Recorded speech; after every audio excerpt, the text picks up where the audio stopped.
যারা বাংলাদেশ থেকে দালালদের কথা শুনে অনেক ক্ষেত্রে নৌপথে অর্থাৎ বিভিন্ন জঙ্গল দিয়া তারপরে নদী দিয়া মালয়েশিয়াতে আসার চেষ্টা করেন এবং কি যারা ট্যুরিস্টে দালালদের কথা শুনে মালয়েশিয়াতে আসার চেষ্টা করেন, আপনাদের উদ্দেশ্যে ভিডিওটি করতেছি, কথাগুলো একটু মন দিয়ে শুনবেন।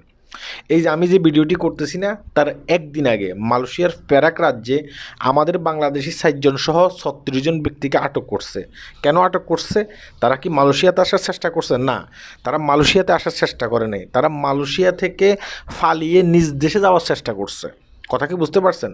তারা হয়তোবা কোনো না কোনো ওয়েতে মালয়েশিয়াতে ঢুকছে, ঢুকার পরে এখানে দীর্ঘদিন পর্যন্ত ছিল, পরে দেখলো যে এখানে কোনো কাজ কাম নেই, এখানে পুলিশি অভিযান অনেক বেশি চলতেছে, হ্যাঁ, এবং কি তারা ধরা খাওয়ার সম্ভাবনা অনেক বেশি আছে।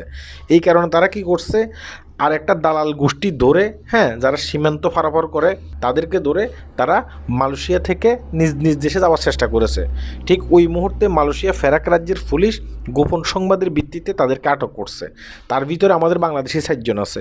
আমি কেন কথাগুলো বলতেছি, আপনি অনেক ক্ষেত্রে দালালের মাধ্যমে মালয়েশিয়াতে আসার চেষ্টা করবেন বিভিন্ন ওয়েতে, যেহেতু মালয়েশিয়ার ভিসা বন্ধ। এভাবে এখন আসার চেষ্টা করবেন না দালালের মাধ্যমে।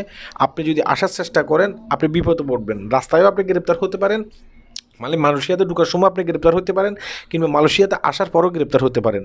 এখানে যারা বৈধ আছে তারাও কোনো কাজ কাম পাইতেছে না, যারা বৈধ এখানে যাদের কাছে পাসপোর্ট ভিসা সব কিছু আছে তারা নিজেরাই কোনো কাজ পাইতেছে না। আপনি কি কোনো কাজ পাবেন? আপনিও কাজ পাবেন না।